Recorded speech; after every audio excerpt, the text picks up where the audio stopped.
are prosperity gospel preachers who want to, preach promises that will never come true. Number one.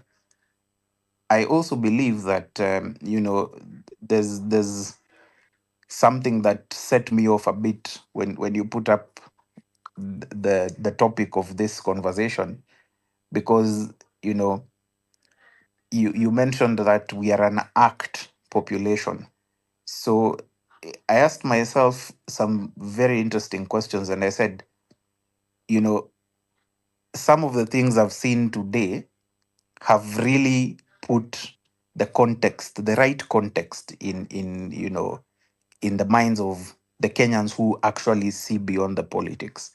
Because one, we all know that there are people who are pro-government, whether they are paid bloggers or not, but they're pushing the narrative that this strike on fuel, of course, is a tribal issue, which is far from it, because I believe the matatu owners, in their complexion across the country, they don't belong to one specific tribe. They're different people who are business people who've made investments, who are just looking to have a fair opportunity to make reasonable money.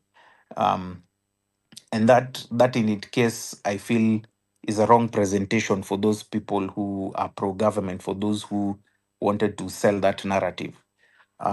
However, also, I asked myself the question, there's also those section of them who came, of those pro-government people who actually said that, this so-called strike, um, or withdrawal of services, because for me, I thought it was a withdrawal of services. They said, they sort of termed this strike as an intentional anarchy attempt to sort of create, insecurity in the country, which, of course, I know is what is circulating now in the news, and you've seen what police are saying. So for me, I asked myself, okay, so matatu operators withdrew services. Um, and of course, now we hear police come out and say, it was an attempt to cause anarchy, to cause, violence.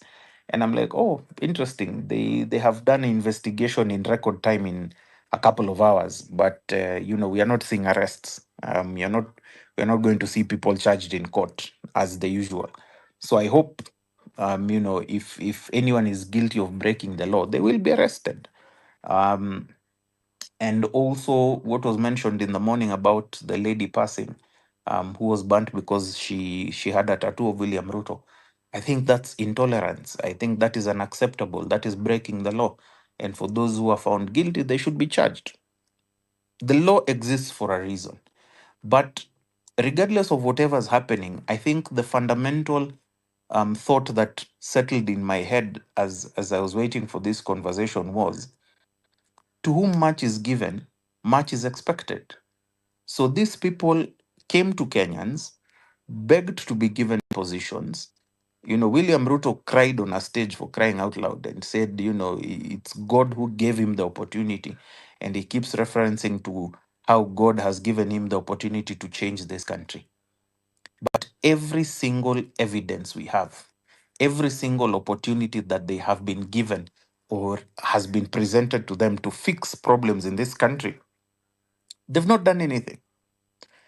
And what really upsets me as a Kenyan, because I can only speak for me, is, when CS Mbadi sits there and says, no, we will reconvene when William Ruto is back and think of a solution.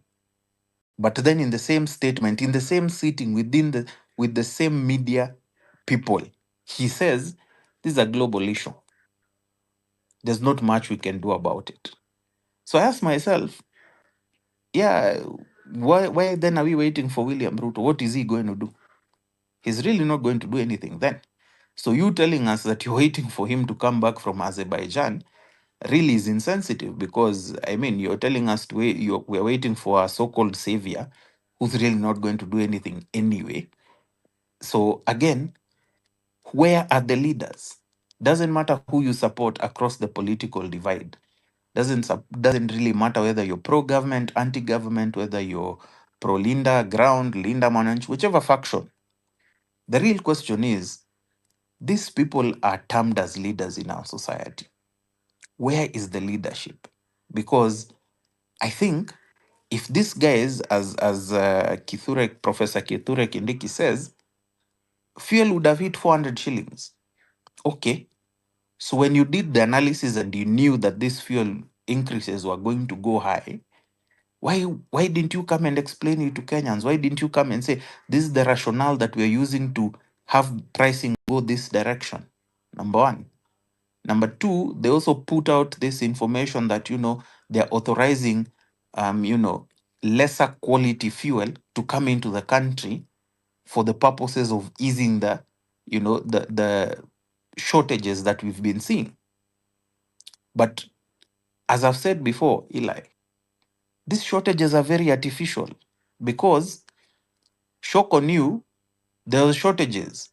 But then when the price goes high, fuel is available. Shock, right?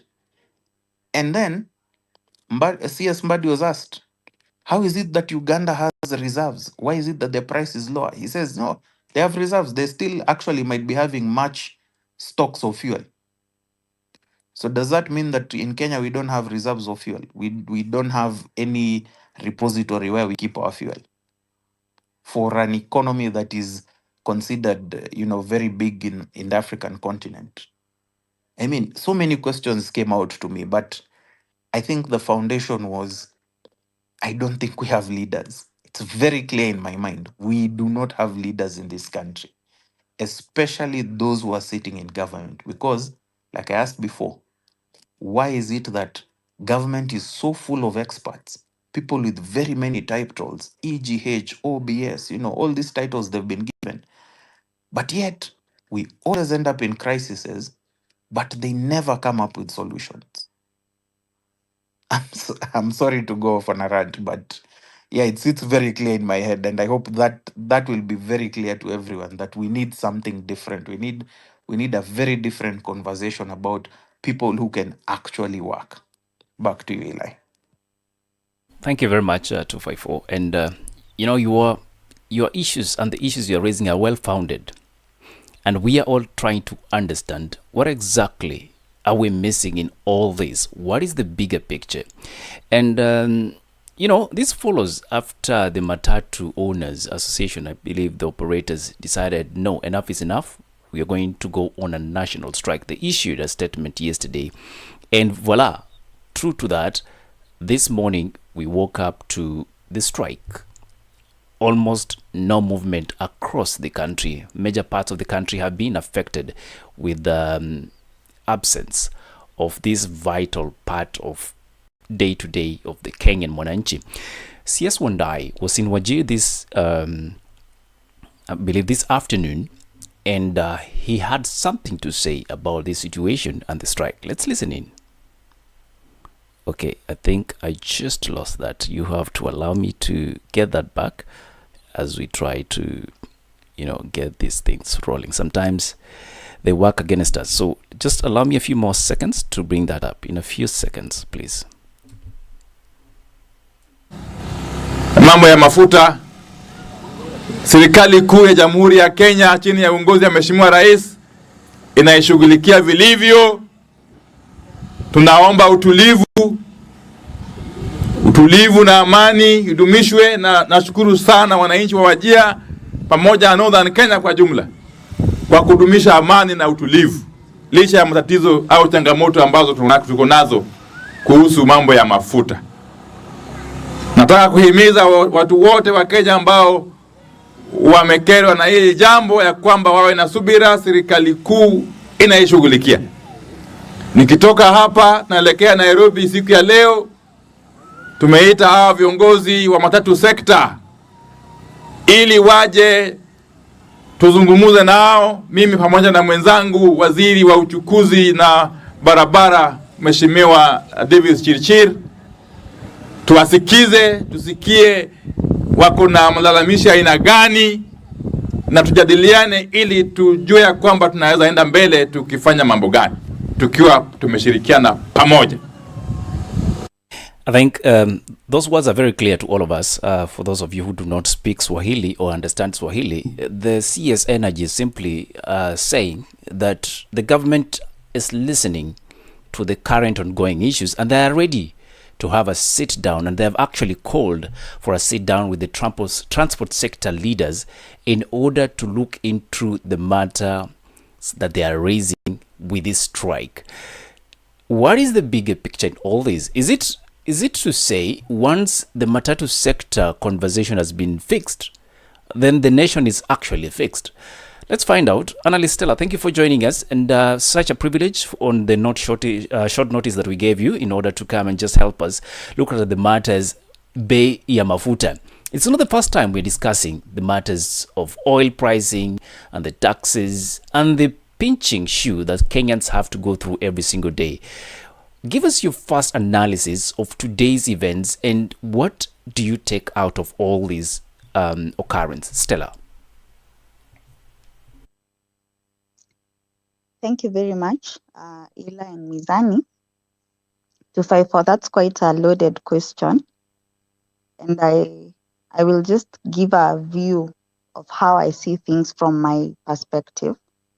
And please confirm that you can hear me because I had a lot of issues joining this space. I can hear you now. And yes, we have issues. In fact, our chat section is blocked, so you can chat in the comments beneath the tweet we made earlier on. Go ahead. All right, so a short answer to your question on whether if we solve the issues of matatu and the fuel, do we solve everything? Do we solve all our problems as a country? And my short answer is no, not at all. And this is the reason. We are looking at a very important commodity here, and a commodity that is used across governments to collect revenues. Many governments, several governments, are a large source of revenue. So I am looking at the state of our books as a country, and I see a lot of big problems that we may not want to speak about. And by we, I mean the government may not be ready to talk about or ready to solve, because on one hand, we are using more than 40% of debt to finance our budget. And then now we are looking at a very critical area, which we are left at crossroads on whether to maintain the revenue collections or cushion consumers from high cost of living. And by we, I mean the government. I'm not in government, so I will not refer to myself as that.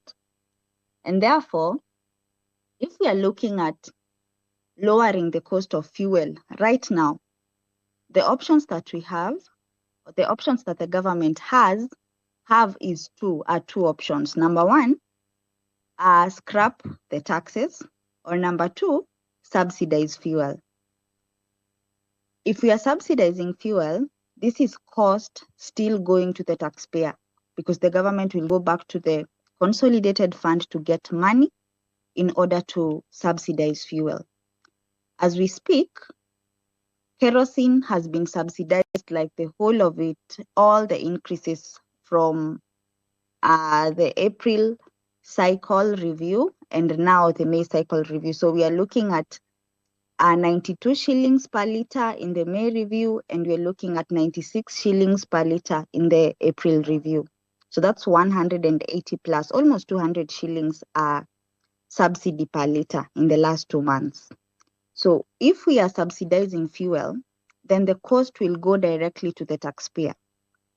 If we cut taxes or we scrape taxes on these particular products, even for the few months that we're looking at, we are talking about borrowing more in order to finance a budget that we already have. So does this situation look hopeless? For me, no, because I think on the other hand, there's a conversation that the government does not want to have. It is not a problem of what we have, it's also a problem of where we are spending the money that we are getting. So if we are collecting taxes we are squeezing the pockets of consumers, of the ordinary citizens, then we also want to see where we are taking the money. And that is the major problem that we have had for the longest time in this country. Now, the other challenge is we are at a pre-election year. We have only 1 year and a few months into elections. So what that means is we are looking at an expenditure where the government or the incumbent is looking to drive popularity. And when you look at the scale of policies and where expenditure goes, depending on where we are at the cycle of campaigns, you see that this is a very critical period for the current regime because most of them would be looking for a re-election. And a re-election will not come with unpopular policies of high cost of living and all those shenanigans that come with all that. It's looking at policies and projects and also issues that will create more popularity and more love for them. So that is the reason I'm saying we are at crossroads at this particular point, because our expenditure, to be honest, has been quite beyond our means.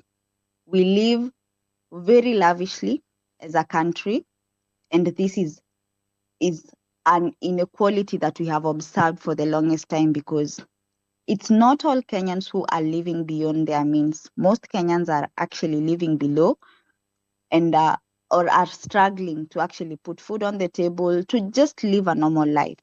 But when you look on the other side, we are seeing a government that is quite oblivious of the realities that we live in. And the realities we are talking of are realities of an expenditure that is almost half supported by borrowing, which is a very, very concerning issue for us as a country.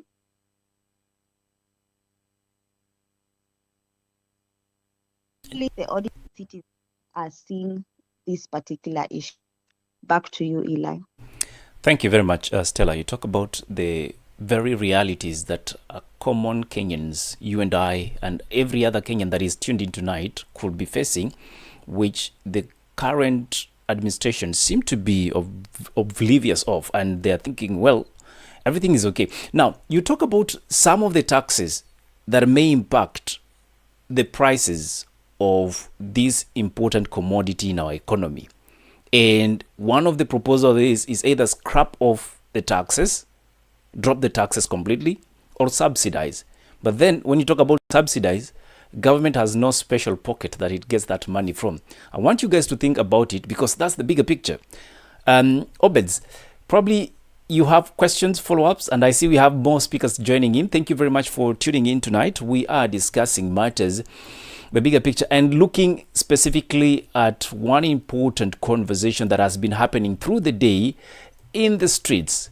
But before that, The Bigger Picture with Obet Oriku and Likuyani Eli. For more information, visit www.mizani254.org. Mizani 254, where the scales of balance are restored and meaningful conversations thrive.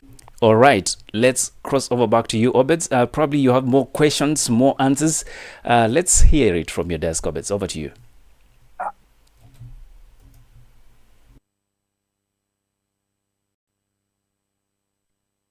Obeds, I can hardly hear you if you're speaking. I'm saying I don't have questions to ask, but I think I have so many things to say.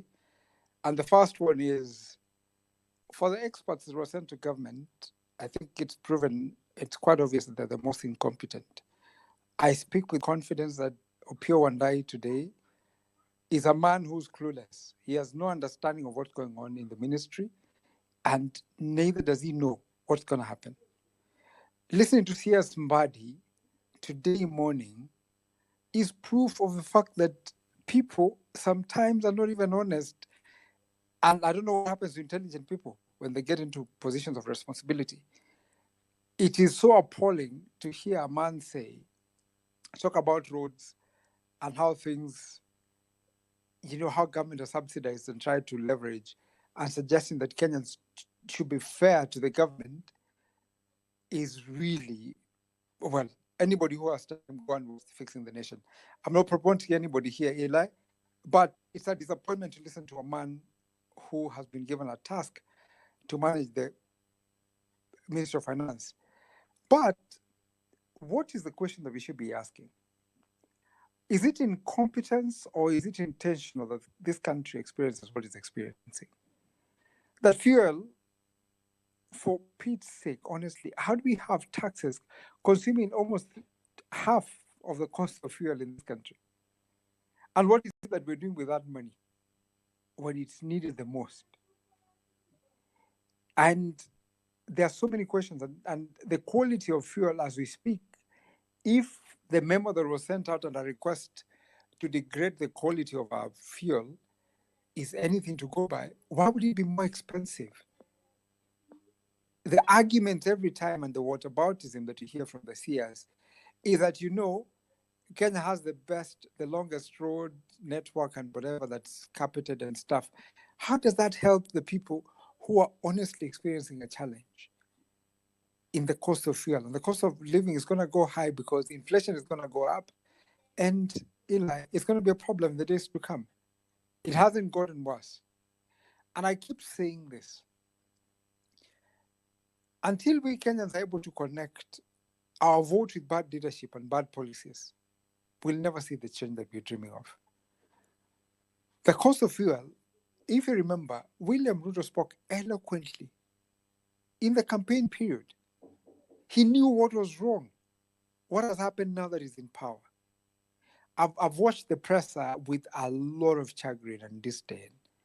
Listen to Kipchumba Murkomen talk about reducing a serious issue into a tribal issue. Eli, we could be biased. We could think whatever we think. But he cannot do that.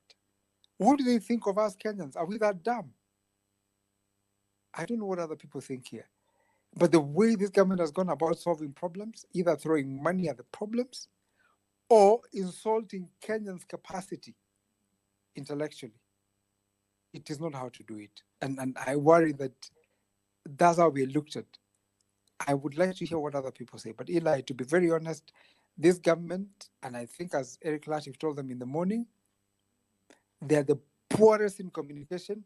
Winnie Odinga reiterated or said that fact on Friday at Onyonka's mother's funeral.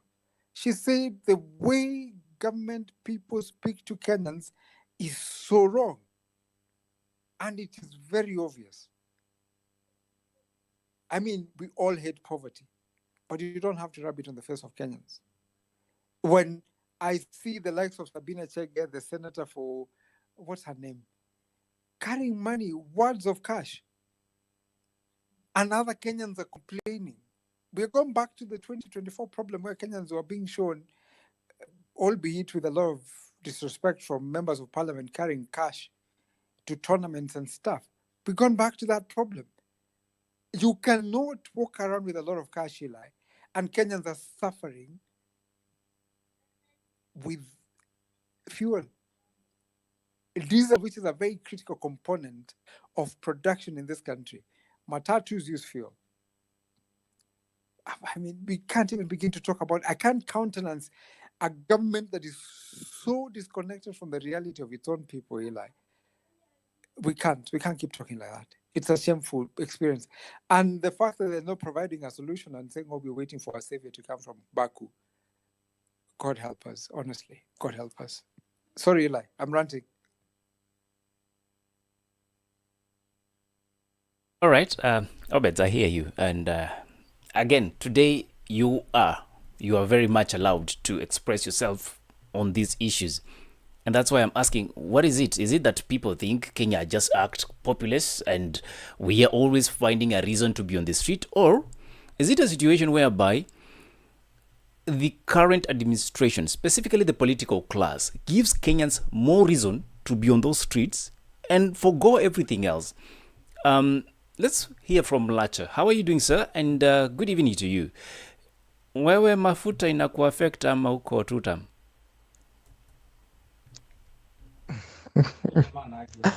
Eli, unataka kunishikisha handball but ni sawa. Eli, one thing, economics is usually not about numbers. It is usually about choices, how people make choices and how they should make choices under scarcity. That is basically economics.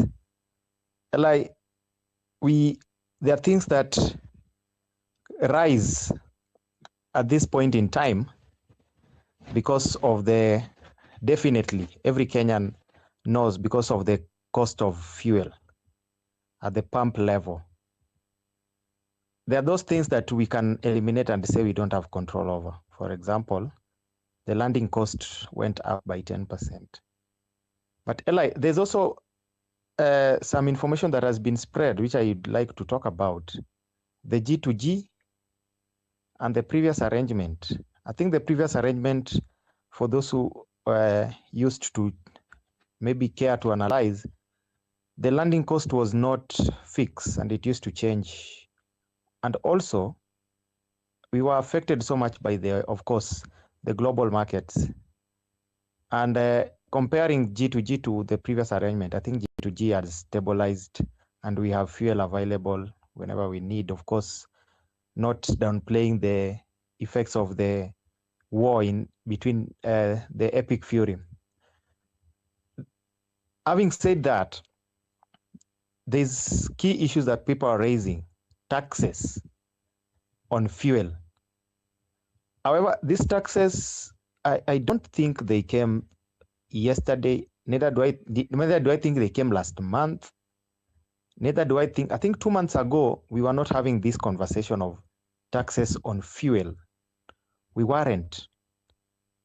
Yesterday, I had a chance to ask one of the opposition figures a question concerning the current economic status and what they would do in the current economic status.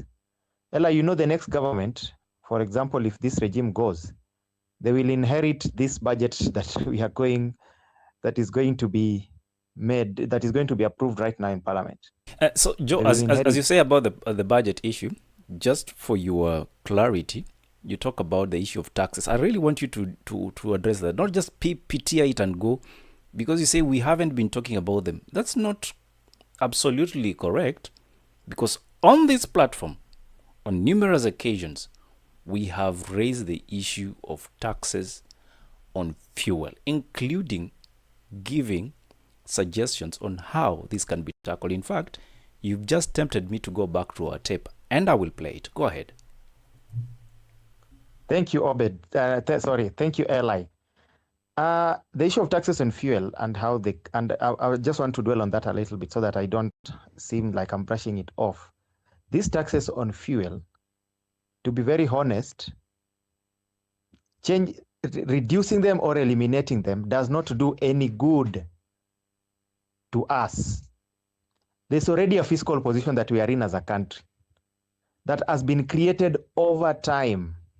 What we are supposed to understand, this position we are in today began with the 2013 regime that took over. And a lot has happened over that period of time. The borrowing, the ballooning of debt, the ballooning of deficit, while our economy grows at under a rate of about 5%. While we always fund recurrent expenditures more than anything in the budget. So that is the position we are in. Those are the facts. We collect less. We depend on our taxes. We depend on the formal sector in terms of our taxes. If you discuss with the Kenyans on tolling of roads, they will bite you. In fact, they will even strangle you alive. While if you go to countries like South Africa, their roads, a huge percentage of them, close to about 70-80% are tolled. That is the truth. Kenyans would not want to. South Africans pay more taxes than we do, by the way. But you can see that in their country.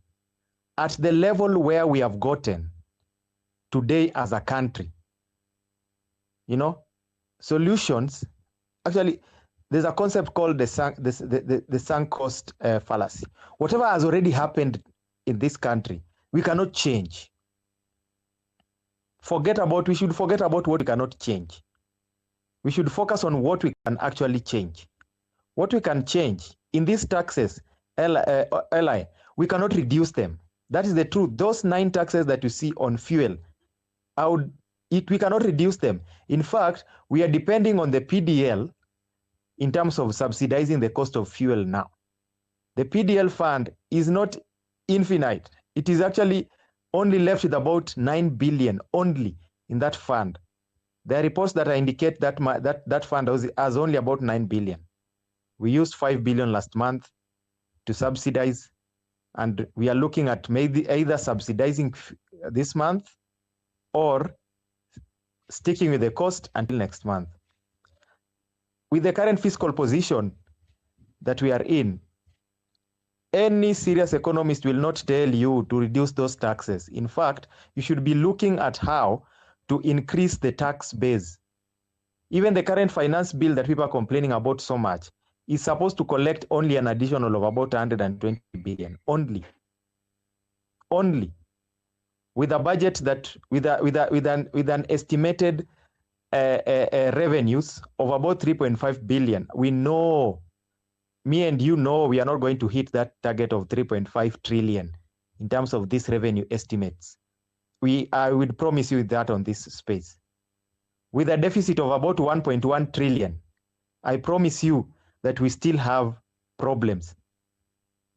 So with the current position that we are in, what do we need to do? We have to understand that damage has already been done. Kenyans must brace and tighten their belts for tough times. But there are key issues here. Do they fasten their belts for tough times only for those tough times to persist? Because those are the key issues. What do we look at in terms of in the long run? We have a lot of recurrent expenditures.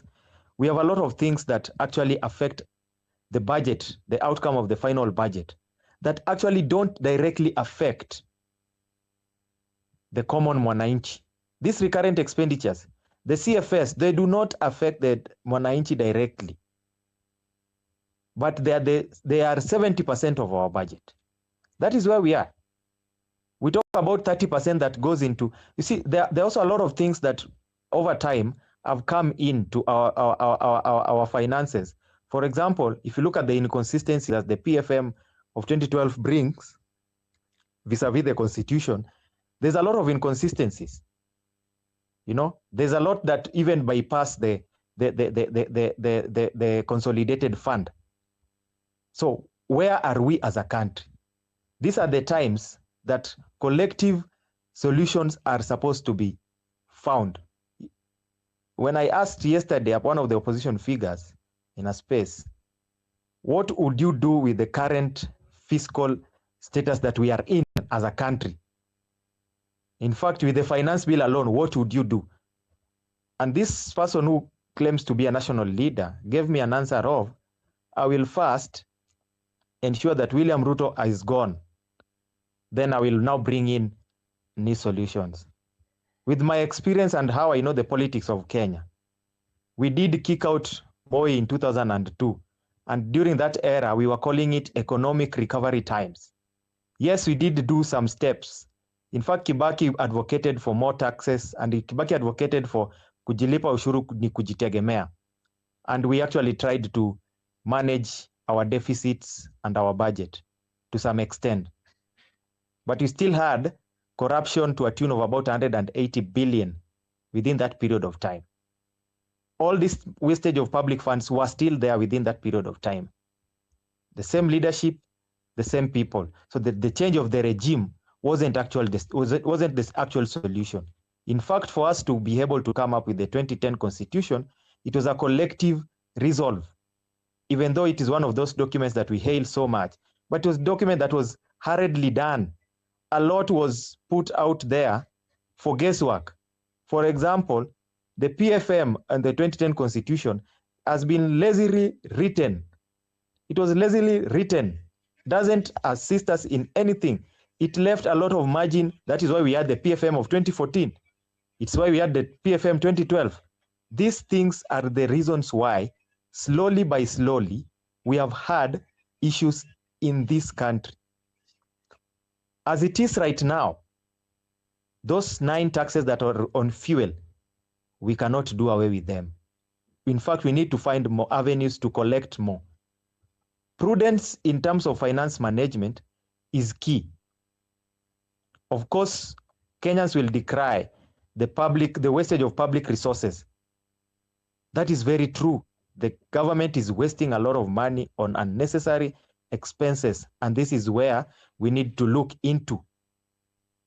That is where we first need to look into, but not the talks of reducing taxes. We need to find ways of increasing the tax base, because currently we are burdening only a small section to fund revenues in this country. I can see your hand is up, Obed. Eli, let me leave it at that. Yes, that is me, of course. And I hear you, Joe, in terms of us increasing the tax base, which is a question that we can agree to disagree. But fundamentally, I agree with you on some specifics. For example, why do we have just a smaller population directly contributing to the tax basket? Then the usage of our public funds prudently, it's a question that must be addressed. How are we addressing the issue of expenditure, however, is something that we need to also discuss on this platform. Before I can just go ahead, let me listen to 254. I hope it's a very quick interjection or something you want to clear out, because I still have Diamonds who hasn't spoken. And I want to refer Joe to the tape we had earlier on. Go ahead, 254. Sure, just a clarification of certain things. One, Joe, I like that you go back in history when you pointed out that this problem started in 2013. I hold the opinion, and it's not really an opinion, but a matter of fact that, William Ruto was in that government that you claim started all these problems. So let's get that fact very clear. We do not want to wash the leadership of this regime out of the ills of what began in 2013. Number one. Number two, I'd say this categorically. I believe when we talk about the taxes, because you mentioned very clearly that we cannot do away with all those 9 taxes, can we start by understanding what those 9 taxes do? Because last time I checked, we have road maintenance levy, okay? And we've seen that, our CS Treasury Mbadi had said that, without this levy, we'd be driving on roads with potholes. Guess what? We do drive in roads with potholes. So we don't understand where that road maintenance levy goes. You talked about PDL. Can we get a definition of that petroleum development levy from you? Let's not wait for government then, because you said these are taxes we can't get rid of.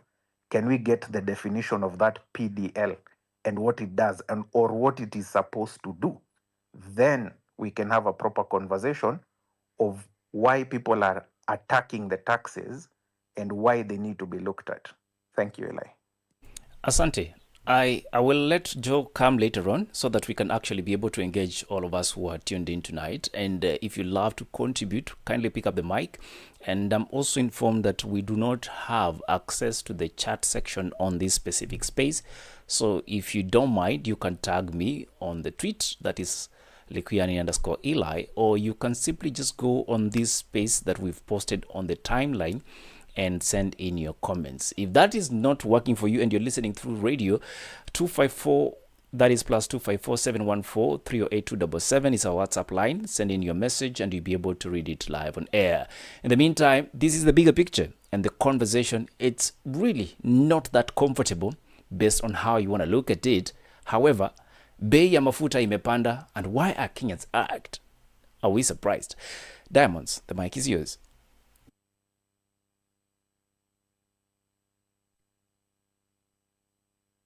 I believe Diamonds is not able to take the mic. Yes, go ahead. Yes.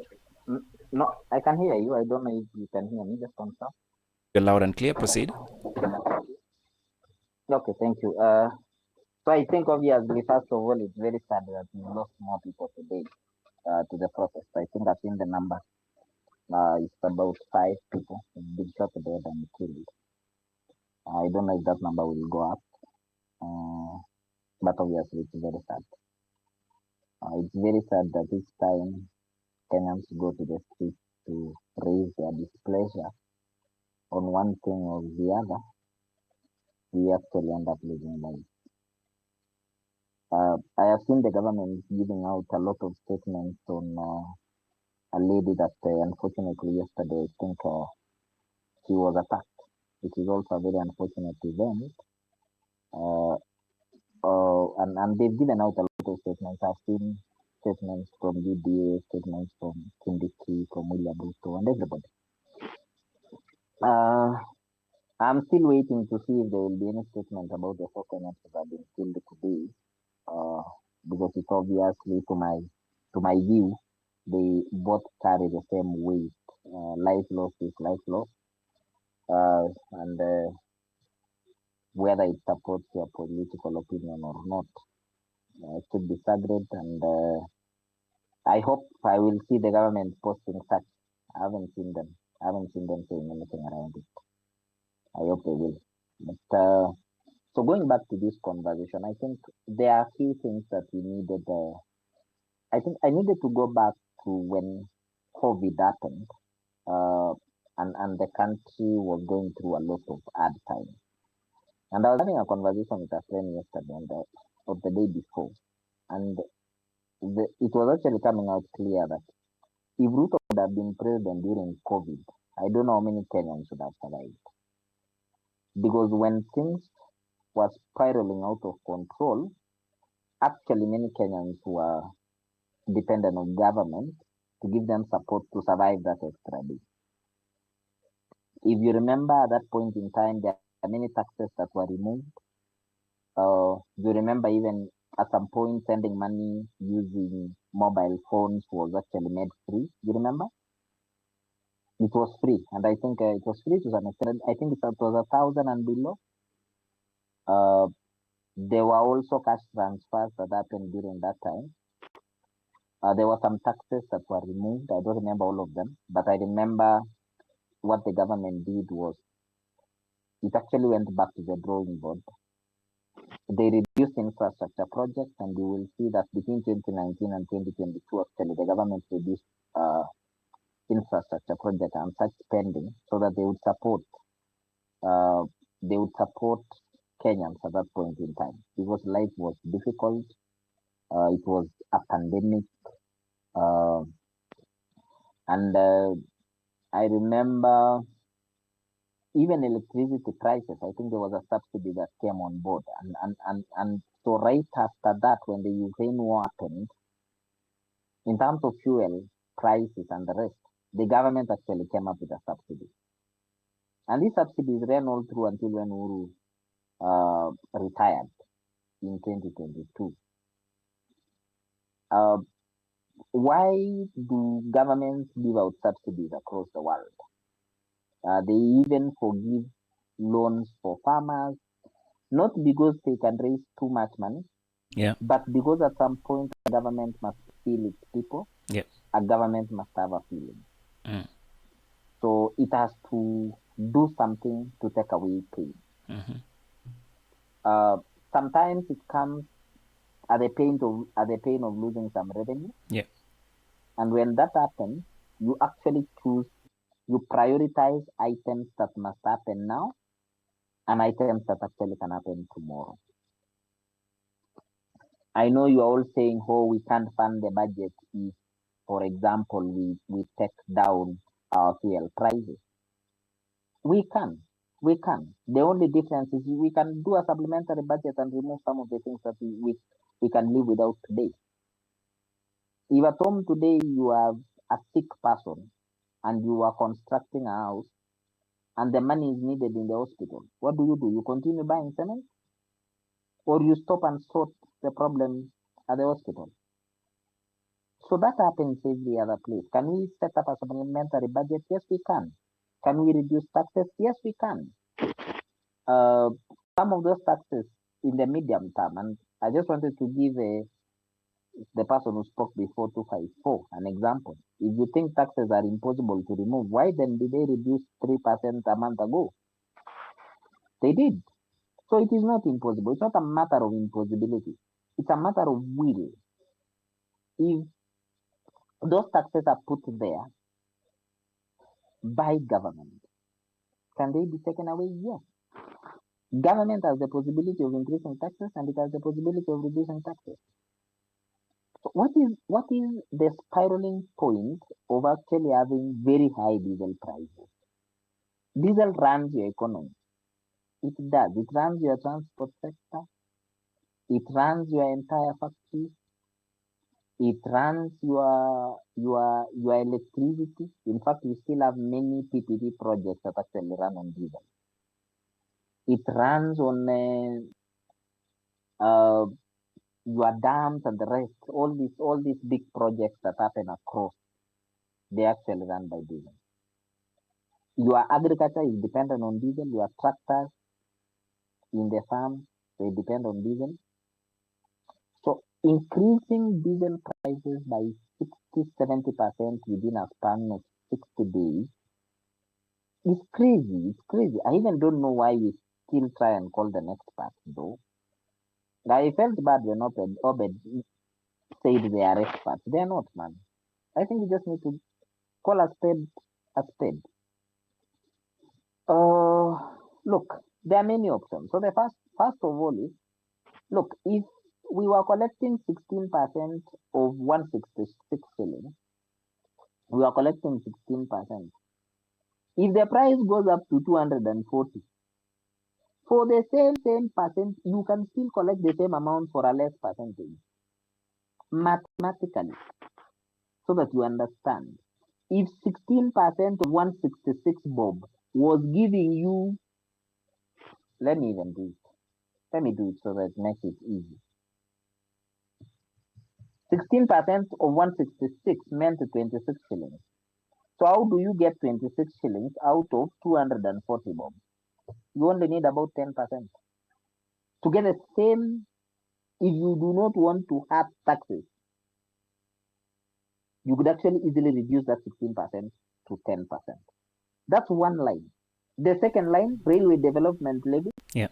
you are collecting it at 1.5%, reduce it to 1.2%. You can still collect the same amount of money by actually reducing the tax aid. I don't know things for this government. I really don't know. Now, some of these taxes, to my knowledge, is that there are things that are even railway development levy, for example. We still pay the SGR using our taxes, not using this railway development levy. We still do. These line items, and you can listen to William Ruto if you really think you believe that he's the right man for the job, as I've heard some of the speakers. Please listen to him before 2022. Slowly, carefully, and filter his words. Let him speak to your heart. Some of the videos, I think you might have seen them. He actually took time and held a press conference when fuel prices went to 150 shillings. And in that press conference, if you do not, actually, I wanted to post it on the chat, but I think the powers that be have blocked that one. In that press conference, he actually explained that our biggest problem with fuel is so many taxes along the line, so many. William Ruto has increased two things after becoming president. So he increased the, I think, road maintenance levy by 7 shillings last year, took it from 18 to 25 bob, and then also increased VAT on fuel from 8% to 16%. My point is this, as I try to land. is that when you have a government that listens and a government that understands what's supposed to do, I think at this crisis moment, there are things out of the book that the government should do. This one doesn't want to do, but I think in many governments, they should actually be able to do. Now, let me just take away some of the lies around the war in Iran. Do you want to compress your thoughts? We really have a limited time. Yes, I'm just finishing. Thank you. I'm just finishing. As we speak today, fuel diesel in Uganda is 170 shillings. Diesel in Uganda has not gone up by more than 10% in the last 3 months. Then why is it almost 40% in Kenya? We buy diesel, all of us, from, I think, Saudi Arabia. Tanzania, same story. It's not gone up by more than 30%. I want to read a few countries that diesel has not gone up, and I also read some that diesel has not moved at all. If it is the war in Iran, then I think the war in Iran should affect everybody commensurately. It should affect all of us, and should actually affect all of us at some point. So, look, I have a number of them. Let me read the ones in Africa. So, same, Algeria, Angola, Burkina Faso, Cameroon, Central African Republic, Guinea, Mozambique, Senegal, Sudan, Togo, Niger, Tunisia, and many others. Diesel has not moved an inch. Now let me go to those that diesel has moved by less than 10%. Uganda sits there. Congo sits there. Bahamas, Madagascar, and the rest. So if it is only about the war in Iran, this problem should affect all of us in equal measure. Yes, and all these other countries actually collect the taxes, not just Kenya. Thank you, Eli. All right, you've tried to paint a picture of as to why you do not feel that the argument around the diesel commodity being more expensive, especially in Kenya, can be heard. And you go ahead to highlight some of the countries that you see not to be charging more. But you know, I don't know who I was sharing this with during the day, and they told me, listen, Eli, there are a lot of things that have happened over the past few weeks. Number one is the aspect of freight. One of the things that is advising the current prices changes in the fuel cost is the freight charges, because now there's the unprecedented occasions such as the war, and even though the situation in it's not West Africa, what do you call this, in Middle East is possibly improving, no one can be so sure that the commodity you're ordering will arrive. So the insurances amounts and premiums have gone higher. That does not in any way bring an answer to why this commodity remains very expensive in Kenya. But of course, when you look at the landing costs and the final charges that Mlacha here is saying should not be even scrapped off, then you understand why the prices of diesel, for example, go high. Of course, you have to be aware that the process of extracting this important fuel, it's more expensive, and the process, it's cost implicating to the processes, and that's why some of these prices could be higher compared to gasoline that you will say unatumia gazla. Mlacha, your hand has been up. I want to clear you and then go back to the room as we try to advance the conversation, because we must come to an end at exactly 10 p.m., but we need to come with something more tangible. Mlacha, what's your issue? Just quickly, first of all, I don't like the comparison between Kenya, Uganda, Tanzania. Eli, Uganda has only 4% of their roads tarmacked. Kenya has about 15%. So we have almost 3 times what they have in terms of tarmacked road. Tanzania has about only 8%. When it comes to the landing cost of fuel, even Uganda had the landing cost similar, actually more than what we had in terms of landing cost. What Kenyans need to understand when I think, Eli, there's a time we had this space, and I talked about how the fuel cost is calculated. It's usually calculated on moving weighted average, so it doesn't necessarily mean that it is the cost of 117 that we are seeing on diesel is what was brought. That is the cost that it was brought, say, on 13th. No, it is over that period of 30 days. That is why EPRA reviews in a period of 30 days. So within that period of 30 days, they might have imported at say 120, sometimes 116, sometimes all those kind, all that. Then they average within that period of 30 days and come up with a figure of 117. To compare Kenya and Uganda and Tanzania, I think that is quite a little bit outrageous when it comes to this. When it comes to road maintenance that 254 had asked, 254, we are currently only collecting about 100 billion annually. This in itself already is below what we are supposed to collect in terms of road maintenance and the development backlog in terms of roads, which is about 253 billion. That is what we are supposed to collect. So the reason why I had mentioned tolling is because Kenyans don't like to hear that, while these are how major roads have been financed in African countries. You can check the references. So we must have this tolling and think about PPPs for us to be able to develop, to have more roads that can actually pump economic value for our country. So for that RML, we are already even collecting less than the targeted amount. And yes, so many countries, by the LI, you've heard of this. We've had a conversation about shadow tolling. Some people usually refer to this the road maintenance levy as a shadow toll. However, we must understand that Kenyans at some point, Kenyans like what they see. If you tell Kenyans that for the next 1 year, because of our fiscal situations, we are not going to do this massive projects, they will start telling you, we are not seeing anything that they show me what the government has done. Show me. They want always to see things with their eyes, while some solutions require some sacrifices and all these kind of things. That's what I have to say for now, Eli. Thank you.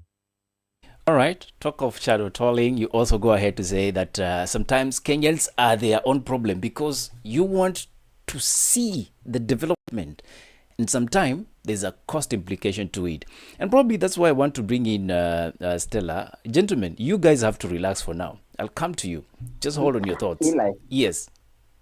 Go ahead, Diamonds. Now that your mic is on. Just one second.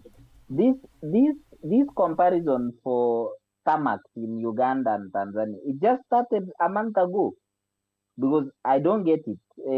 For the longest period, until this month or last month, does it mean Uganda, Tanzania, and the rest have never had any tarmac? Kenya, or one day woke up and got 70 million kilometers of tarmac. We didn't. We've had tarmac all along. They've had tarmac all along. This thing of saying do not compare us to Uganda, do not compare us to Tanzania, do not compare us to whatever. These comparisons have just come in the last 2 months, in the last 60 days. We've had fuel in the same level with these countries forever. Now, this shadow tolling that you want to take it away, please remember that Kenyans wanted to toll roads, but they decided to put it under fuel. So it is still the same thing. We are still generating money to do it. But do not assume that the only source and the only way to actually build roads in the country is to get money from roads. You can get money from your taxes. We still pay other taxes. We still pay other general taxes. People pay PAYE, people pay many other things. And these monies are supposed to go back and build the roads. Even without road development, Kenya still put up almost 10,000 kilometers of tarmac. This story, and please, I hope it's the last time I'm hearing someone saying that do not compare Kenya to Uganda, do not compare Kenya to Tanzania. We are in the same level. We are. We might have more kilometers than them, but that didn't just start yesterday. It's been there for the longest time. Thank you. That is a response from Diamonds. The Bigger Picture with Obet Oriku and Likuyani Eli. For more information, visit www.mizani254.org. Mizani 254, where the scales of balance are restored and meaningful conversations thrive. Indeed, welcome back to the conversation. And quite some disagreement, but at the end of the day, we need to find a way out of this mess. It is our collective responsibility, not just to bash, but also to find What are the missing pieces, and how do we correct the error? Of course, many will argue that this is just kelele za mbuzi ama ni kumpigia mbuzi gitaa. I don't know, Stella, you've heard gentlemen here arguing about who is doing what and where the taxes have to come from and where we shouldn't be taxing. However, there's also the corrective measures that have to be taken. I'm going to read a quick quote here of the Deputy Speaker, that is Gladys Boschole, who was quoted earlier on in the dailies. And this is what she had to state on the current situation. She says, this fuel issue is not largely the president's problem, but Parliament. We must take responsibility and do something about it, because we are not the ones, rather, we are the ones who pass these taxes. And again, to the interest of those of you who are interested in knowing what has been happening, right now, Parliament is receiving, that's the Committee Finance, it's receiving your memorandas on the proposed Finance Bill 2026-2027. The deadline is next week on Monday. Please, let your voice be heard. Stella, free fall for you. Go ahead. Thank you very much, Eli, for the opportunity again. So a lot has been said by this gentleman, and part of which I agree with, and part of which I agree, and it's totally okay. Number one, when we talk about the comparison between different countries, we need also to understand that prices are country specific. And to be honest, the Strait of Hormuz has messed very many countries in terms of the landed costs of fuel. If you look carefully, for the places that we import fuel from, we get our fuel from the Gulf countries, more specifically Saudi Arabia. Fuel prices of what they sell to us may not have changed significantly, and we have even seen the OPEC countries come together, hold a meeting, and say that they are going to increase the production of fuel so that shortage of supply does not bring any shocks. And by shocks, we mean price increases from the source. So the major issue is what you've talked about the freight costs and insurance for the products in transit, and also the disruptions that come with a lot of things that happen in the ways or in the roads, not the roads, the path that fuel comes at. Why I say it's country specific, it's because countries, as some of us have mentioned, may have reserves for several weeks or several months. And even if we were to look at examples, realistic examples, like when we had benchmark rate increases, the lending rates increases for various countries, there are countries that were far ahead or who started increasing the rates far ahead of the others. So these things are country specific. We will have to understand that. And what is specific to us as a country is we are looking at high taxes that are levied on this product. That's what we cannot disagree with, because we can see it. And you know, the good thing with Kenya's EPRA is that it publishes and breaks down all of these things that we are looking at. We can actually look and say, this is VAT, this is excise duty, this is PDL, this is RML, this is import declaration levy, all of those things. We can look and say the only thing that has not been broken down is the landed cost. We are not told this is the actual product cost, and this is the freight cost, this is the shipping cost, this is the charges we got at the port during the loading and the let me call it downloading, like removing it from the tankers at the port of Mombasa. But the rest of the things we can actually see. And you see the problem with high taxes, as much as Mlacha will say that we have not seen these taxes now. And the truth of the matter is we have spoken about them for quite a long time. We have always said that we think that taxation policy or structure of our fuel products, it's quite unfair. We have plotted charts and seen that taxes are half and sometimes even more than the landed cost when landed costs are lower. So what we mean by this is that when you have high taxes on a normal occasion, when you have unprecedented issues and occurrences like what we have right now, the shocks are more for that country. The citizens will bear the brunt more because now the taxes even inflate further. Because remember we said VAT is an ad valorem tax. It's levied after everything else has been added. You have your landed cost, you add your excise duty, you add your RML, you add everything, and then you do a 16%, now 8% because of the brief, let me call it a tax holiday for the 8% reduction for fuel products. So the 8% right now will be charged on everything else after adding everything. So the more it costs, the more you pay for VAT. So when you have these high taxes, I will repeat, the shocks are even higher when you have unprecedented things and supply disruptions.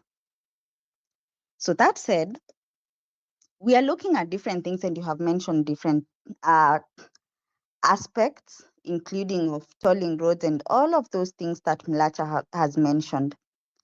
But then we are looking at a country where we raise infrastructure bonds to fund infrastructure. And as Diamond has said, transport takes the largest chunk of expenditure under development expenditure in our country. So which roads are we talking about? When we say we want to toll roads to build other roads, which other roads are we talking about? So what is it that we want to do? What is this road that we want to build that the money that has been allocated from our expenditure cannot build? Number two, I like to say that it's very important to look at the specifics of a country before saying South Africa tolls roads, so we have to toll roads.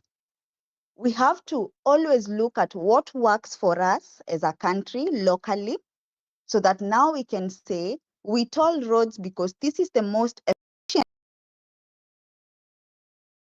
a certain road in order to do a certain bridge or in order to do a certain railway. But when we say we will do it because another country is doing it, I think we miss the point and it beats logic because we have our own specific issues as a country. Number two, we have other projects that we have deemed unnecessary or we have seen that is of less priority compared to other things. So we are looking, for example, at the housing fund. We are looking at a budget that is deemed not enough by whoever is in charge and now wants an increment of that budget. But then we are not seeing any economic benefit from what we have already done with the money. So if we're looking at priorities and we want to push on brought about by higher prices of fuel, then don't we also put a pause to some of the things that we think are not a priority right now and channel these resources to something else? They say that development follows infrastructure. What is this development that we are talking about? What is the specific development that or infrastructure that will be followed by development for our country? Is it houses? Is it roads? Is it railways? What is it that works for us? Not what is done by South Africa, not what is done by Singapore. What exactly works for us as a country? So that for me is the major question that we should all be asking as we talk about we want roads, as we talk about taxes are everywhere, as we talk about expenditure and all of these things that we are talking about.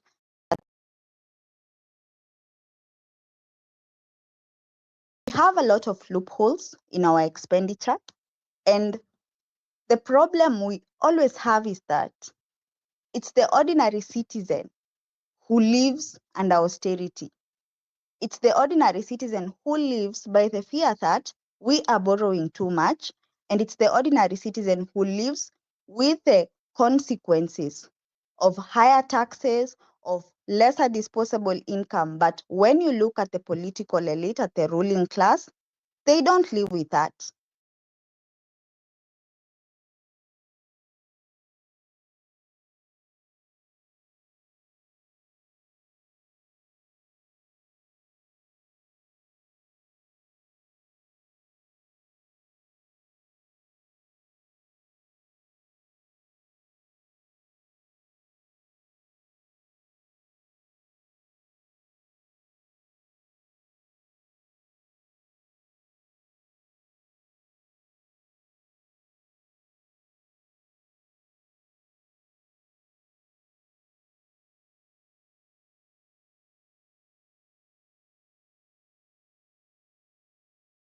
They are borrowing more than 1 trillion to finance a bond that we have a challenge right now, because we as a people also expect too much from a government and judge them only by the year that precedes an election, which is quite unfortunate, because our expenditure is what again goes into making an incumbent or a government that wants to come back seek popularity more than things that actually make sense. Thank you very much, Eli.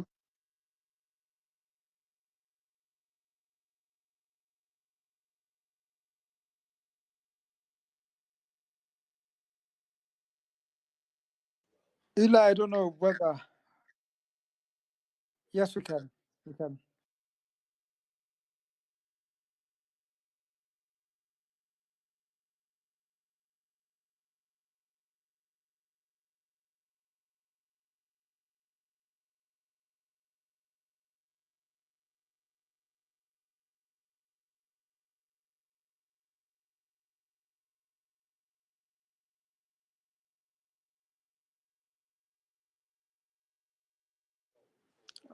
No, I can't dilute a quality, delivery, especially when it comes to numbers.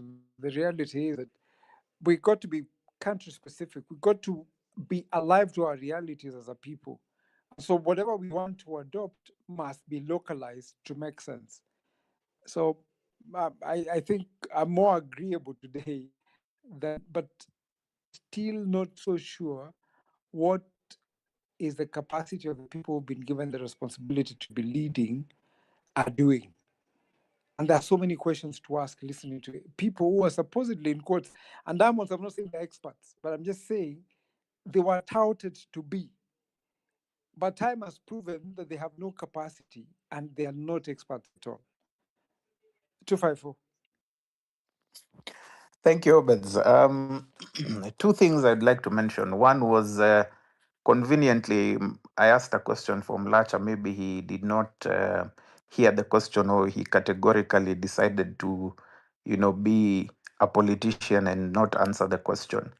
I just asked him to define what PDL is and what it's supposed to do, you know, so that when we're having a conversation, we understand why these 9 taxes are implemented on fuel. And number two, I agree with Stella, because when she talks about VAT being an impact and being charged at the tail end after all these taxes have been applied, it has a very real impact. But remember, Eli, in a previous space before, I asked, do these people who put these taxes, do they actually understand what taxation is? Do they understand where value add tax should come in? Because I think when you ask the question about taxes, the underlying tone that has been taken even by our CS for Treasury, Mbadi, was that no, if we remove these taxes, we'll not be able to run X, Y, and Z, which is adequately why I said this road development levy, he adequately mentioned it specifically that, if they withdrew this tax, matatus and vehicles would be driving on roads with potholes. But the fact is, we have roads with potholes as is. So either the tax is not working as is, or the usage of the tax is not there. meaning that when this money is collected for a certain purpose, it's being diverted to something else. Which is why, if somebody might say we keep on complaining and not offering solutions, I think one of the first elements of creating a solution is understanding the underlying problem. So, in order for us as a people to understand the underlying problem, why don't we audit our taxation policy to begin with? And then we say, where does VAT apply? Where does pay as you earn apply? Because I can tell you for free, much as some people might not like hearing it right now, the truth is, if you gave Kenyans an option that they pay their own taxes as opposed to employers paying those taxes, I can guarantee you a significant, not even a significant, a majority of Kenyans would not pay taxes, especially to this regime. Because there's a lot of questions that come in that we budget for these roads. We put money aside. They're all in budgets. But those roads never get constructed. Those development projects are nowhere to be seen. And rightfully, as Diamond said, William Ruto was very passionate. Even Ila, you mentioned it. He was very passionate about taxation on fuel. He mentioned it in the presidential debate when he was interviewed by Yvonne Okwara. He said we need to relook at those taxes. So was he dreaming then and now he's not dreaming? Now he's looking at the reality. Is that what we are saying? Or that was just, a campaign speech that was being made? But then again, finally, as I learned, and I think this is the most important question where people need to start asking now the most difficult questions and facing realities. What is the purpose of this government? If it is not to make Kenyans' lives better, what's the purpose? I mean, we are sticking to this G to G, and Mlacha talked about it as if it's our lifeline. Are we here to please another government just because we signed an agreement? I mean, in that agreement, I believe if there is one, there should have been an exit clause where, as a government, we should be saying our people are feeling frustrated by this price of fuel that is coming from Saudi Arabia. Can we look at other options? Can we look at importing from other sources, for example, as a strategy? So for me, it is we cannot be told that government knows the best when we clearly know it doesn't. We've seen it. These people are underperformers. They can't teach us otherwise. So for me, that's the real question that we need to ask, Obeds. That let's not put it aside and just say, "Oh no, government has told us." Yeah, government told Albert Ojwang he was being arrested. We all know how that ended, right? So let's take a pause for a minute and let's say government has its weaknesses. Its role is to fix the problems we face as a people. If they're not fixing the problem, something is wrong. And that's why I said, back to you, Obeds. So, Thanks, Troy, for Eli. Um, I don't have much to say, honestly. It's really a painful experience. And looking at a government that, how many, we had a government prior to William Ruto, which he was a part of. And there are things that were done to cushion Kenyans over the COVID period. And there are things that were done and which William Ruto was not happy about. He did speak to them, and a few of the things he did, don't subsidize, remember, consumption, but we're going to subsidize production. But look at what is happening now. Kenyans are suffering. And listen to Kenyans from all walks of life, irrespective of the country they're coming from, they are clear that we are suffering. So I wonder what is so strange. But then again, even when you've made a declaration, and probably you're wrong, you can walk back on it and say, we had estimated this would happen, but we were wrong. So the cost, Kenyans are not like people. We are angry, probably. One, we should be angry with ourselves for appointing and allowing stupid leaders to be in charge. But at the same time, every politician or anybody in power just finds a way to really insult Kenyans. Not Shole today, not Kipchumba Murkomen, not your own president, but insulting other political leaders and call them fools. I mean, I don't know. Robert, welcome to the conversation. Eli, I see your hand is up before Robert can speak. Thank you.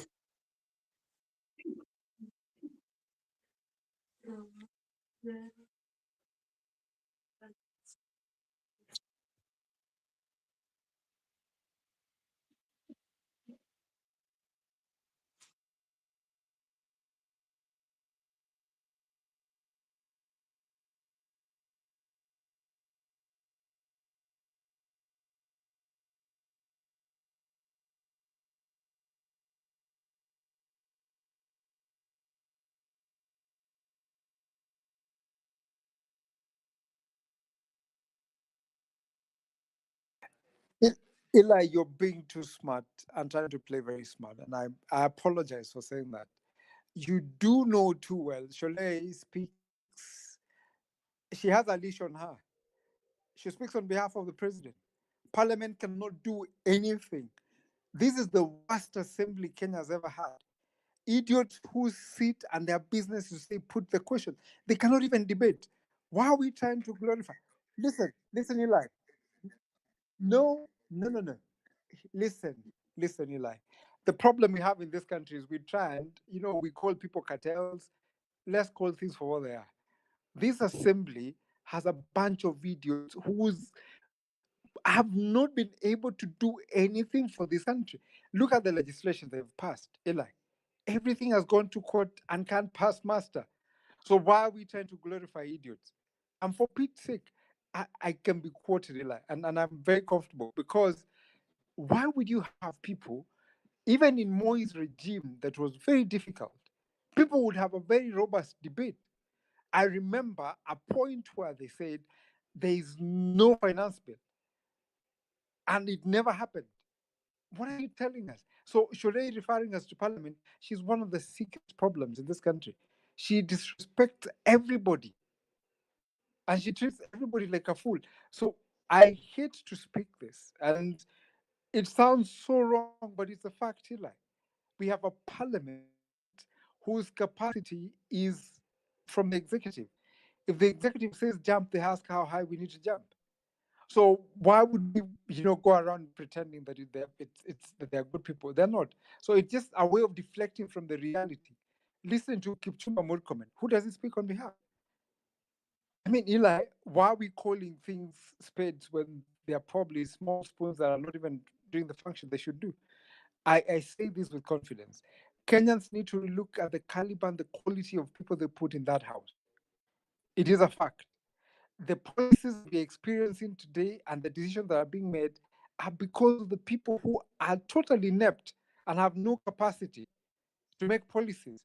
They can't even make decisions in their own houses, in my view. They cannot be able to legislate for Kenyans. So we would be disappointed, but we also need to look at ourselves, Eli, as a people. We deserve partly the punishment we're getting. I hope when Kenyans go to the ballot again, they're not going to elect people because they're sympathizing. Listen to somebody like Osoro speaking and arrogantly saying, whatever you say, whatever you do, it is not my term, my two term, but I'm going to give money. I'm going to do what I have to do. They need to learn to speak to Kenyans properly. Kenyans are suffering. It's not education that's not working. Health is not working, Eli.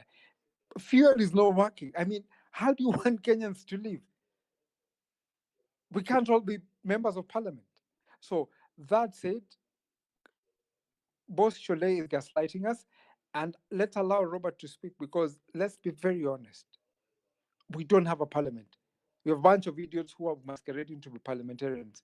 And when Watangula was told the same thing, he got angry, suspended someone for speaking what is true. Robert.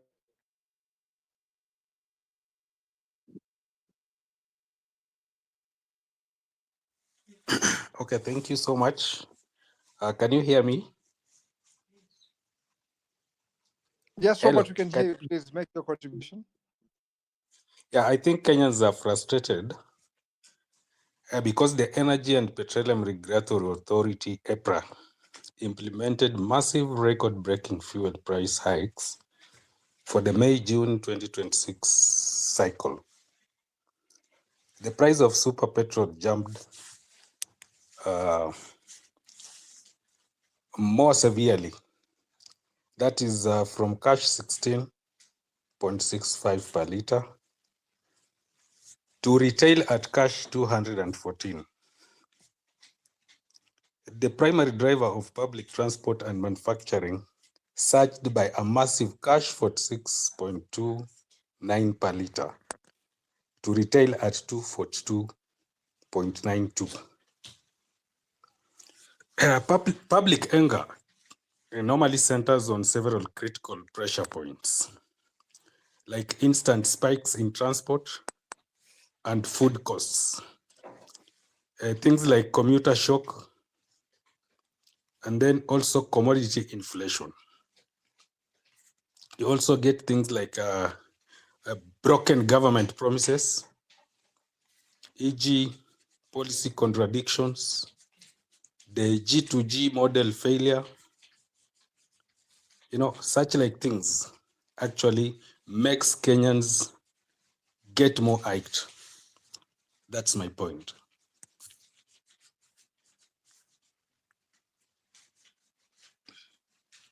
Back to you.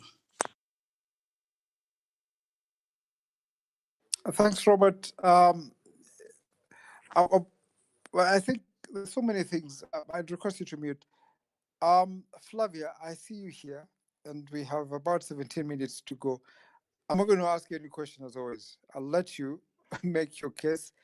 And there's nothing to celebrate about this government. Nothing. I agree with you, Obed, fully. I agree with you. Do you know there are days I tell myself, oh, maybe you're being too partisan. Maybe you should be open-minded. And I open my mind and I want to listen to the things that they're actually doing. And I want to be for them. I think I was in a certain space a few weeks ago and they said, we are not choosing to be against the government.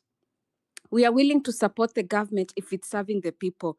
We will be stupid to be opposing the government if it's doing good for the people.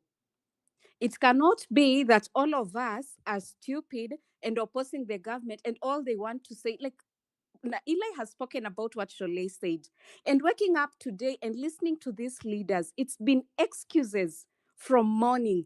Some of them to the extent of being very abusive and arrogant. Some of them just to the extent of not caring. Starting with Sholay, her saying that it's parliament that has caused for the prices to go higher because of taxes. Has this parliament ever passed anything that has not been approved by the executive? In fact, every time they pass everything, it's because the executive has pushed them to pass it. And if the executive is coming and saying, oh, we have no control over parliament, they are doing whatever it is that they want, does it not mean that the government is failing? For me, the other side of that coin is the executive has no control over the country if parliament can pass whatever they want and they have no say over it and there is nothing that can be done about it. I know independence is good, but this is not the time they're going to pull that card and succeed on it. Parliament has been doing everything that the executive has asked them to do and has never been doing anything that the public is asking them to do. Nothing that the public is asking them to do. For example, right now we are saying fuel prices are high. We say taxes are high, but they are not doing anything that we want them to do. So Sholay coming here and telling us, oh, it's parliament, and you're part of that parliament, and you're trying to own up and say, oh, I am taking responsibility so that you can shield your bigger God. Please spare us. Hakuna mjinga Kenya saizi. And then Kindiki comes ahead and says, ati prices are high all over the world. Iko high all over the world, tukuje tuanze kucompare vitu zingine. Can we compare and say Japan has an unemployment rate of 2%? Why is it that Kenya, between age 19 to 35, we have an employment rate of 70%? See, we are comparing things. Ama, that's the point where you'll start telling us, don't compare. Can we ask why is it that in Japan you'll go to hospital with the government cover and get treated everything? Utalipa tu kitu kama 1,000 na saizo umeng'oa meno ya 70,000. Can we start asking that question? Ama we are just supposed to say we stick to fuel only and just focus on that? They just like gaslighting us. I'm sorry to use that Gen Z word, but these people are just, they're incompetent in all ways, and all they have are excuses. After Murkomen comes with a tribal angle. We are all suffering as Kenyans. It is not discriminating on age. It is not discriminating on tribe. It is not even discriminating on class. You have money, yes, you can pay, but you also note that you're paying higher than what you used to pay before. It is quite disappointing. And for me, and then Mbadi comes and say, oh, do you need us to stop taxing you, removing these taxes because we are making barabara, we are making this. I stay in Dagoretti North. There is a place I kept passing for almost 3 years. Pothole ilikuwa inakaa hapo tu throughout. Ama watakuja waseme tena hiyo si barabara ya national government, sijui ni barabara ya nani, so wafai kutengeneza na nini hiyo road maintenance levy. Just a bunch of government of excuses. Excuses is all they are doing. I'm sorry we are ranting, but what else can we do? Because if you're impacting the price of fuel, already the price of energy is impacted. And as a country, we cannot afford to pay any more cost in regards to energy. At mafuta ni shida, energy. Like, what are they doing right? Oh, but mi sijui hata mtu taongea nini juu ya hii serikali. If they had shame, wangejitoa tu wajitoe kabla tuwatoe 2027 ama if we do it through the streets. Instead of them coming with excuses. Hata nimeshindwa cha kuongea. Just proceed with the conversation. Pole. Don't apologize. Eli, let me let you.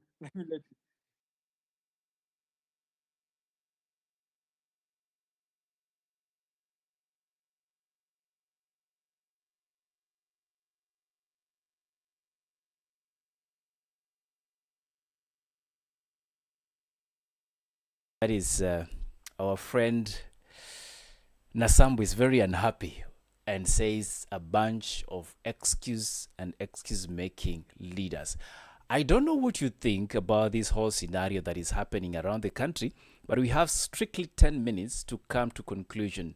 But as we do that, allow me, Obeds, if you don't mind, to cue in Diamond and then quickly jump to the other speakers that are on board. If you can share 2 minutes each, that will be your final remarks. Start with you, Diamond. Go ahead. So Diamond, as you do Okay, that, Eli. are we all Kenyans foolish that only the president and the government are the only smart people? I don't want to answer that question because, we live in two different worlds. We live in a space where in this government, there are a very small number of people who are actually swimming in money. There are guys who are making money out of this government. And they are making it in billions. These guys are flying choppers left, right, and center every day. They even fly choppers to go and look at their cows in their farms. They fly choppers from one church to the other. They walk around with millions of money in their vehicles. You saw what Sabina Chege and the rest were doing yesterday? You've seen that with the Bureti MP. You've seen that with these politicians in the UDA and Kenya Kwanza and broad-based space, where every other Sunday they have a church arambe that's going on. So this pain only cuts to a large number of Kenyans who do not have one collective voice, but there is also a very small section that is actually profiteering out of these problems. So yes, we don't live in the same world. We have people who are living in a different world. There are people whom actually they are thinking that this is the best regime ever. They are making money. And look, just so that I don't waste so much time going around, if we talk about roads and increment and development of roads in this country, this government in the last 3 years alone has not done 1,000 kilometers of roads. Just listen to that. They have not increased 1,000 kilometers of roads. Uhuru in his 10 years alone did over 14,000 kilometers. This government, so that I repeat, there are many roads that were at 70% done when Uhuru was leaving office. The other 30% never happened. So when we talk about a government that is collecting money to build roads. The potholes that we're actually seeing in some of our roads today, I've never seen them before. Never. Some of the roads that we go through, Banama, Jabu. Some small sections of roads. There is a road, I think, between Moroni and the Kipsit, then Kericho Awendo Road. Not Kericho Awendo, it's Kericho Awasi Road. Some 15 kilometers that's never happened for 4 years. Every other section of roads in Kenya today, you go there, either the contractor came in a year ago and has left. The road has just been, I think it's a big conversation. But for me, if we are talking about government collecting money to actually do roads, I don't know which roads you guys are seeing. I have been on the road for the longest. I'm still looking for actually roads that were started in this government and completed. I'm not saying they are not there. They have done maybe 10 kilometers somewhere or 15 somewhere, 1 or 2, but entirely, it is the worst. Now, I've had someone also speaking about, I don't know, housing and the rest. This government has not completed 5,000 houses in this period. So let me not go there. Let me finish. Eli, just one more second. There are factors and there are actions that Uhuru took when we got into COVID. He reduced the pay, he reduced the VAT, he reduced, and he reduced actually the profits that that companies were supposed to pay to government. And you can go and look at the percentages at your own space. When the Ukraine and Russia war started, in fact, in our own budget, we put up a subsidy. I don't know if you understand that.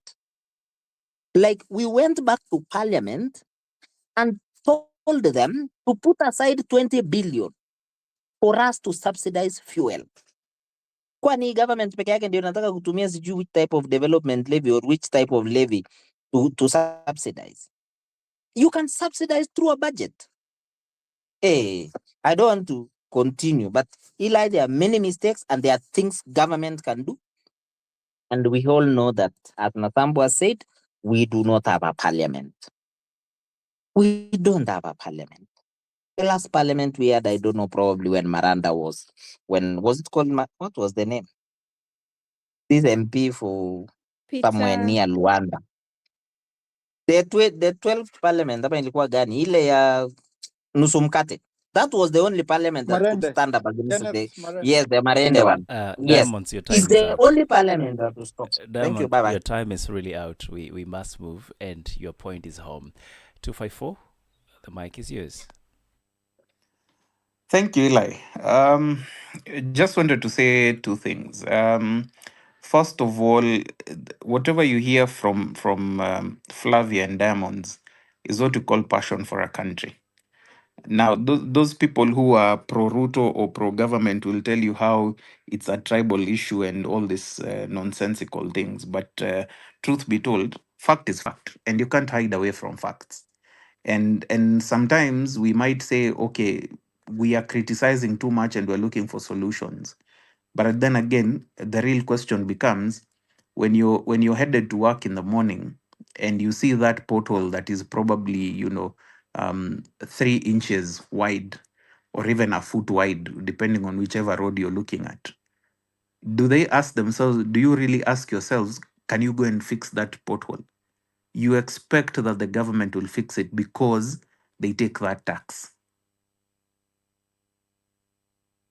It works, and unfortunately, we had a debate, and we are comparing ourselves, just like Flavia said, we are comparing ourselves to one country, but others are not worth the conversation. That is insulting. I think when we compare ourselves to Uganda and Tanzania, they're our neighbors. They're as good as we are, or as bad as we are, for that matter. So saying that South Africans pay higher taxes than we do, can we compare the successes? I remember of so many scandals in this country that have no resolutions, and till to date, Just from June 2024, how many arrests have we seen? How many police reforms have we seen?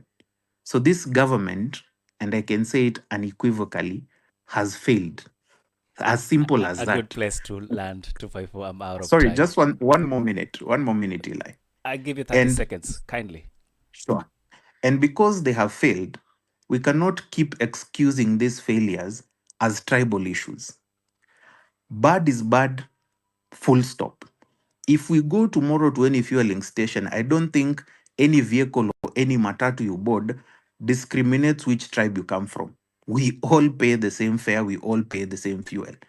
So if government is doing a disservice to me, it's doing a disservice to all 55 million Kenyans. And that is fact. We cannot run away from Thank that. you. Thank you very Thank much, you. 254. Mlata, a minute. I don't have 2 minutes for you. Go ahead. Yes, thank you, Eli. I don't trust some of these Kenyans who speak so well these days because most of them voted for this government and now they have realized that this government is not working for them and they think they have discovered what is wrong. I can't trust them because that thing that they think is wrong is what will get us to the next problem that we are going to when it comes to the next election. Because we've never really gotten a solution out of an election, you know. I'm happy, actually. I'm happy. I'm happy. The other, who is it? I'm happy. The other guy, I'm forgetting the name, talked about the parliament that was led by Marende. I'm happy he did say that. And if you can remember so well that members of ODM were majority in that parliament. It did so well. But however, Obed, just as I learned, you know, one thing that is ailing Kenya, the biggest solution that I have for you, I've read this book by Tonsten Person, the economic effects of a constitution. And that's what I want to learn for right now. If we have to talk solutions, we have to have, as a country, fixed directives in terms of principles and policies in our laws, enshrined in our laws. I know so many people are going to talk about, you know, here and there. I know we already have a laws, but we do not have objectives.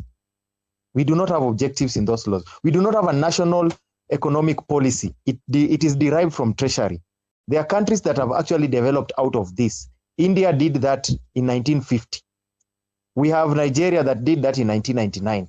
These are things that we can do. As much as we like to say, don't compare, you can always learn from the successes of other countries and you can implement. When it comes to talking about these countries in East Africa, we can't compare Kenya to Tanzania. I've had the luxury of doing a road trip from South Africa to Kenya.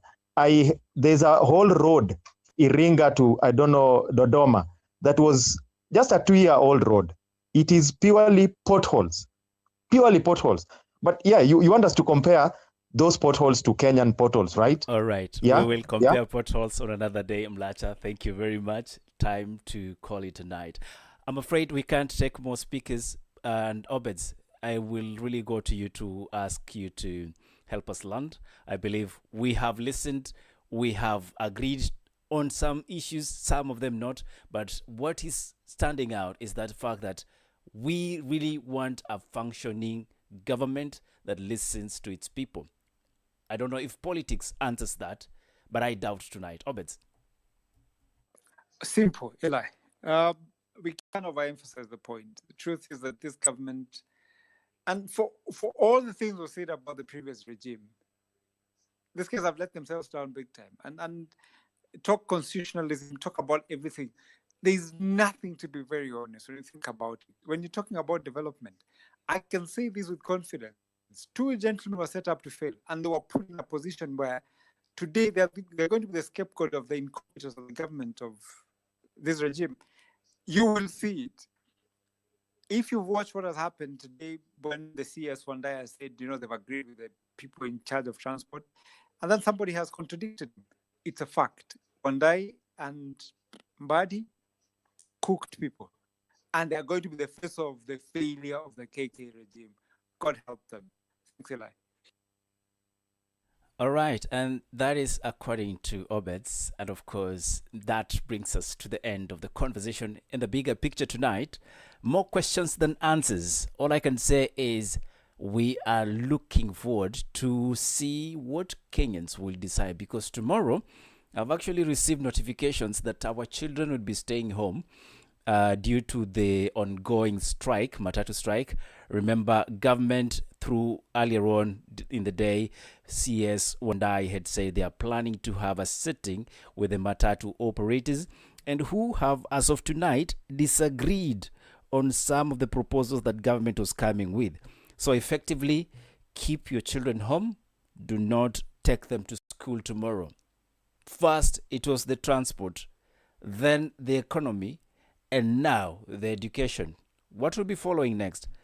I think Shah is already a story to forget. For tonight, that has been the conversation. Once again, looking forward to another one this coming week. And for those of you who are new here, we want to let you know that we do have our radio that is live on air 24/7, and that is Kot FM. You can find us on kotfm.co.ke, that is kotfm.co.ke. And if probably you love to listen on the go with your app, that is through our place, through the Play Store, you can get our app that is Kot FM Kenya while you are on Play Store, and probably you're using other gadgets that are not allowing you to install through Google Play. Go on to that is iOS among others. You can go on to kotfm.webradiosite.com/pwa/home, and you're able to get the web application. And of course, we are right now available on radio.or.ke/KotFM. So find us and let's keep the conversation moving. I've been your host, Likiani Eli. For now, that has been The Bigger Picture. The Bigger Picture with Obet Oriku and Likuyani Eli. For more information, visit www.mizani254.org. Mizani 254, where the scales of balance are restored and meaningful conversations thrive. And that definitely brings us to the end of that session. Right now, we go back to what matters most. And I know you guys love listening to the laid back music, but I would not be doing you the right service if I don't bring you the man you're trying to kick out of the industry, because apparently he dined with the enemy. Who else other than Bien? Kwa sababu mulisema munapenda maandamano. Who am I? Let me just get you that, which is a track by Bien and Breeder. Title of the track is Mandamano. Listen in. This is, of course, Kot FM. My name is Likiani Eli.